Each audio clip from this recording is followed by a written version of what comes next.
I strength and conditioning and programming and stuff like that, I call it an art and a science. Got you. It's not just me, right? A lot of people call it an art and a science. Yeah. There is science, and the science is really what should guide your practice. But there's an art, and this is where we can also tie back in like my opinions on CrossFit. I could write the 100% best, most perfect training program for you. But if you don't follow it and you don't do it because you don't like it, it's not as useful for you. But if you like CrossFit, even like without saying uncertainty, same for the sake of this, my program is better than any CrossFit program. Okay. If you'll stick to CrossFit, but you won't stick to mine, CrossFit will be better for you. Got you. So part of it is about, I mean, at the end of the day, consistency. I remember someone had asked, I believe it was Ian Abernathy, one of my favorite karate guys. Yeah. He had asked, I think he had done some kind of questionnaire thing about what's the best karate or best martial art. And not even just him, I'm pretty sure Sensei Seth and Jesse Ankamp and all of them have gotten the same question. And a lot of them will say an answer along the lines of whichever martial art you're going to stick with. Yeah. You know, like the best one for you is whichever one you're going to continue to black belt. Like if you're going to be like, well, I want to be if you want to be good with your hands, great. I mean, obviously, if you want to be able to get just punching people with your hands, obviously I'm going to send you to boxing. But if you really prefer, like if you're having more fun kicking people, maybe you need to be in Taekwondo, like it just, whatever you're going to stick with. And that makes sense when you're looking at strength and conditioning. It's sometimes, because I'm going to tell you right now, I hate running with a passion that is so strong. I have to force myself to get out. And I've been trying to look at, because I know certain like Cody Garbrandt and Connor don't really run. They do other stuff for their, now Connor may not be the greatest example, but Cody makes it all 5 rounds when he goes 5. And so I'm looking at what they do. So running, like I'm with you, I hate running. Yeah. So again, we have to look at pro cons though. Okay. If you look at McGregor's, McGregor Fast, whatever his new program is, a lot of it is on the assault bike. Okay. Right? Or the Aerodyne, right? The bike that you have the handles that has a fan. Yeah. Now, this is where we talk about going back and looking at science. Okay. I'm also looking at things like tendon strength, right? Now, tendons need a specific type of training for the best response. If you lift weights, your tendons will get stronger. Okay. But plyometrics and sprints and things like that will help them even more. Okay. What that means is we've seen this in some research that if you take your conditioning and you do equal amount of conditioning and you take 2 groups and one group runs and one group does the assault bike, the group that runs has a stronger Achilles tendon. And there we go. Back to running, my mortal enemy. You could do the same thing though with jump rope. Okay. But you're going to build better tendon health greatly at the ankle, but even at the knees, because you have a plyometric type impact, like a bouncing type impact where you have to absorb force, where when you're on a bike, you don't have that. It's much more like a squat where your muscle is just producing force. Okay. And if you really hate running, my recommendation, and this is how I basically do all my running now, and I also hate running, is Dr. Phil Maffetone's Math 180 method. Okay, what is this? Get yourself a heart rate monitor. 180 minus your age. And then you can -5 if you're new to, -5 if you're, oh gosh, it's been so long. I have the numbers just written down. I don't memorize them. But basically you add pluses or minuses based on how new you are to this training, or are you experienced marathon runner, then you can run at a higher pace, higher intensity. Were you sick recently? Well, then you should run at a lower pace. And what I like is that it's generally, most people do the 220 minus your age, and then they might do a percentage based off that. But what I find is with the Math 180 method, I have to walk. And the reason why that's a good thing is because I'm putting less stress on my body, and my body's becoming more efficient. Okay. One of the guys that I did, a couple of the guys that I put this through, they were runners, and what we found is they would run 8 weeks. We did 8 weeks on this program, and what we found was they would run 5 miles. They were running 5Ks. Okay.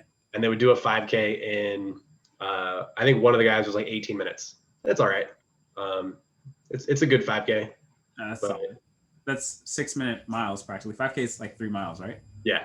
So, but the reason why I say it's okay is like that's the 5K that I ran, and there are guys who like, especially because these guys wanted to run. It wasn't all that great, but what we found was his 5K time. He like originally completed it, and his heart rate was something like 175, 170. Okay. He completed the same time for his 5K, so same distance, same time, but his heart rate had dropped by like 12 beats per minute. So he was using less energy to run the same speed. So we know that we could get him to run faster as well. Oh, wow. Okay. So that method kind of gets you to be at your most efficient. Yes. Got you. And that's where a lot of people, like when I boxed, right, our coach would be like, all right, you got an hour, run 8 miles. Got you. And you're just balls out running hard. Yeah. Well, when you start to put all that on top of your boxing training, and then if you're in a gym that does strength and conditioning, then you're starting to get messed up. Layers and layers of fatigue adding up, right? So you get a bad night's sleep, you're more likely to get injured. Gotcha. Do all that. So if you change your running style, I'm not saying there isn't a place for balls out running. Like there are times you need to do balls out running. Yeah. But all of it also depends on what kind of training block you have. Where are you at in your training block? Okay. So define training blocks now for those who. Yeah. So when we do training blocks, so this is also an issue with a lot of private strength conditioning coaches. Okay. If you're not in a program, like they tend to have their training block. Like, here's the goal of our training. Here's what you're going to do for this 4-week period, 6-week period, whatever. 4 seems to be nice for people because it's a month. Okay. I prefer 6-week training blocks, personally. Okay. But if you have a good coach who's involved in your program, they are looking at what is your goal of your, like, I'm going to use you as an example. What is your goal of Muay Thai practice during the next 4 weeks, 6 weeks?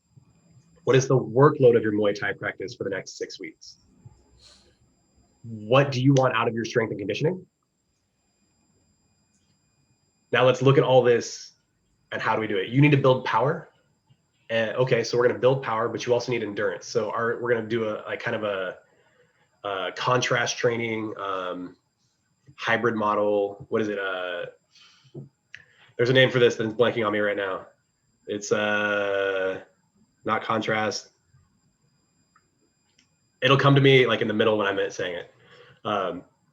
But basically strength training and endurance training. Gotcha. So we'd follow a hybrid model like that. Okay. But then we'd have to gear that 6 weeks around your Muay Thai practice so that you are recovering from your runs and recovering from strength training. Got you. And then maybe the next 6 weeks, we need to get you faster for your movements. So then we focus on speed. Okay. Right. So but you can't train everything at once. You're not going to get bigger, stronger, faster, more powerful, better endurance at the same time. Gotcha. Or if you do, it's all going to go up so slow you're barely going to notice. Okay. So you want to focus. So like say for my situation, I'm fighting. Let me find the date.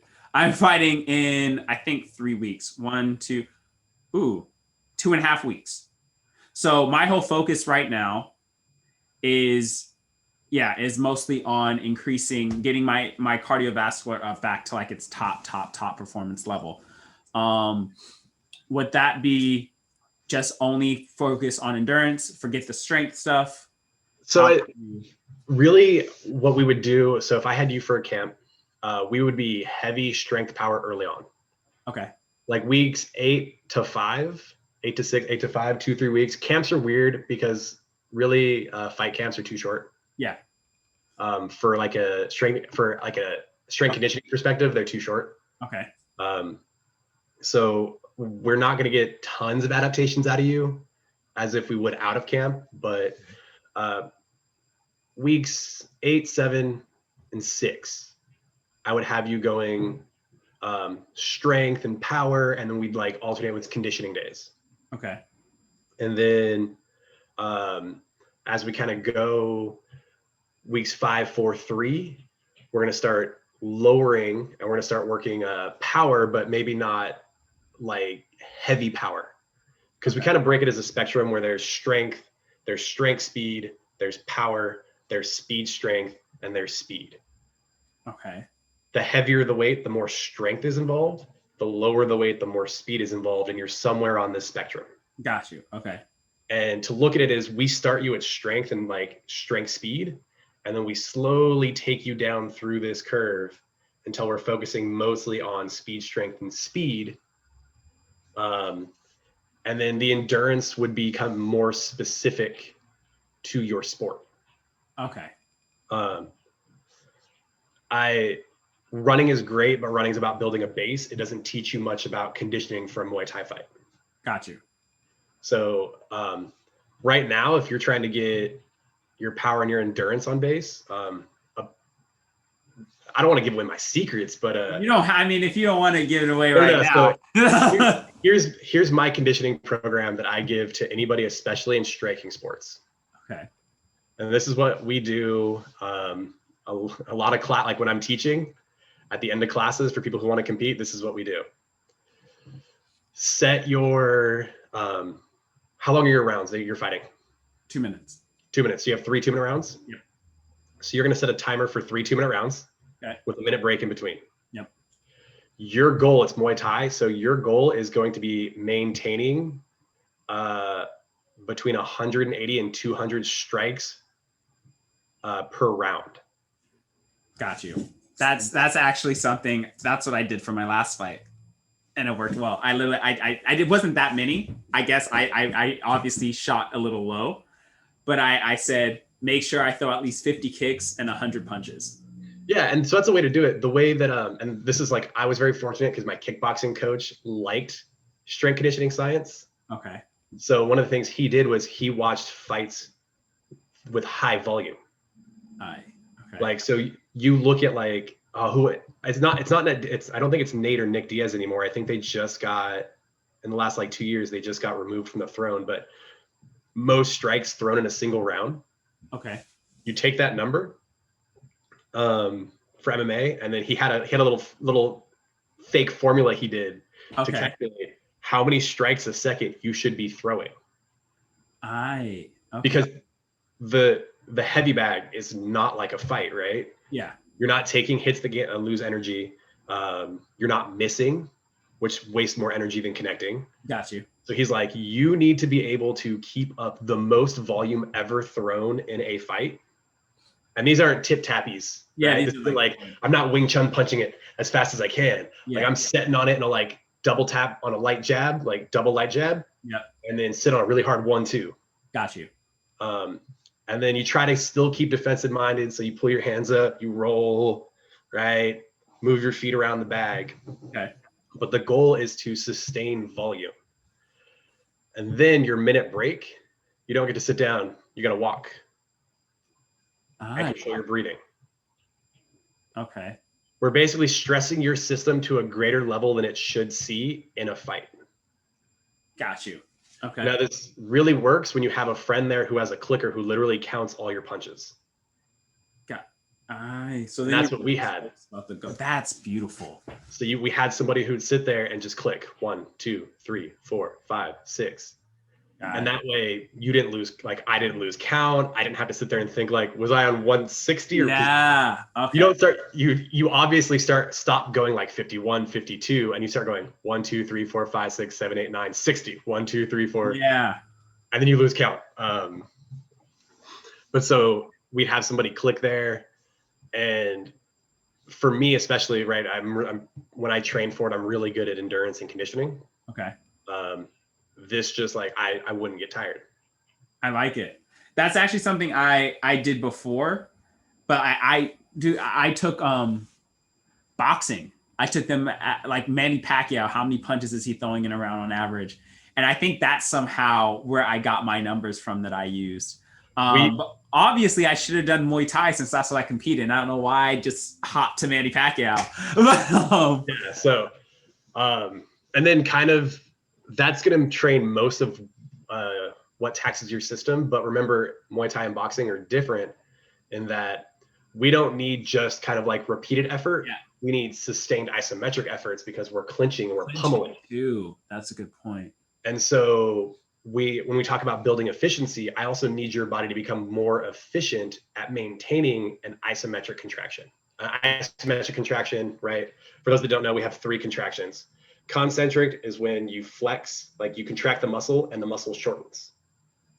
Eccentric is when you contract the muscle, but it still gets longer. Okay. And then isometric is when you contract the muscle, but it stays the same. Gotcha. And for Muay Thai, when you're in the clinch controlling somebody, you're pummeling to any kind of the modified clinches. When you start to lock in to control them, you're now in an isometric contraction. Gotcha. Right? And so for a lot of people, that's where they get gassed out, because while we were training conditioning, we were training kind of like systemic conditioning, the whole body. Yeah. And you're probably going to gas out in like your biceps and your shoulders when you're pummeling in your forearms. And that's local fatigue that we also have to manage. Okay. Okay. Yeah. All right. So this is a very interesting whole breakdown of what I needed. Sadly, I have another appointment I got to do in a second, so I have to hop off. But would you mind doing a part 2? I would love to. Where we can actually, a part 2 where we can actually get to like the workouts, the workout, the training, like yeah. That'd be great. I would love to, because this was very like philosophical. Yes. Like these are things you need to, like, these are things that will help a coach or somebody guide themselves in training. But we didn't go over any technique at all. But we didn't go over like, yeah. So now they have an idea of like what they should do, but they don't know how to do it yet. Yeah. All right. Well, guys, I promise you when we planned this, we were supposed to be going into the techniques too, and this just got into a whole long conversation. I liked it though. This is definitely good. You can blame him because a lot of it became about like, what should I be doing near the end? Like, no, but listen, I got a little selfish. I got a little selfish in here. No, and that's it. Like, one of the things that, especially for like building, for people like really paying attention, is how does it apply to you? Yeah. Right. There's going to be somebody who is in a similar situation as you, and they're like, oh, I need to work on my conditioning. And they're like, oh, that's all I have to do. Like, I mean, that's not all you have to do, but, oh, I can add those in right now. Yeah. And then, yeah.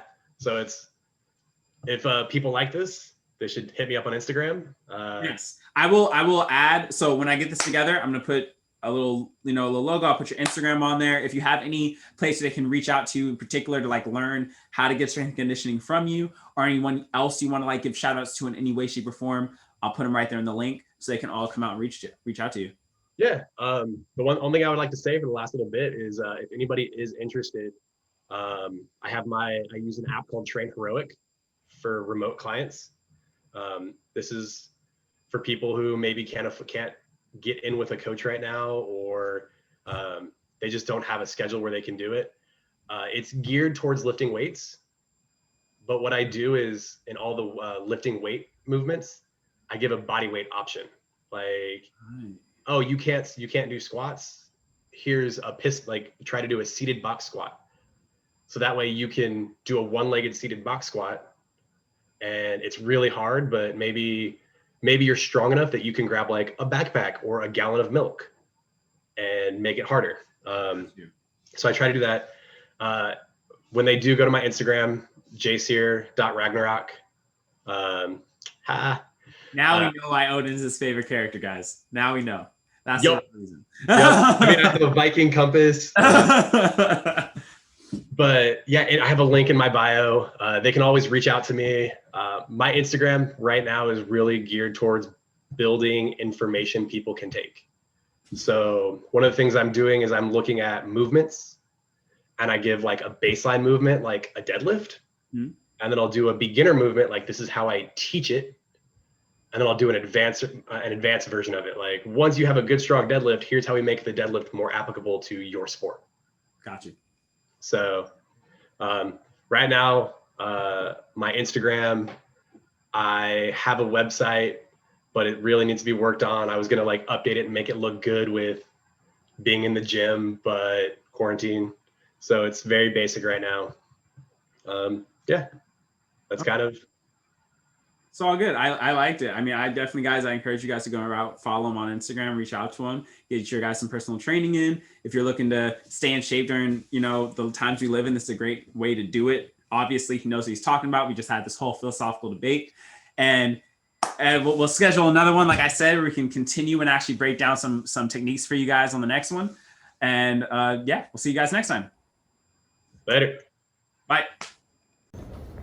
Hey, what's up, guys? I totally forgot. My bad. Like, subscribe, turn on your notifications, follow me on Instagram on my personal page and on the page for Stryke Team Official, so you can stay up to date with what we're doing, when we post, and what's coming out next. All right.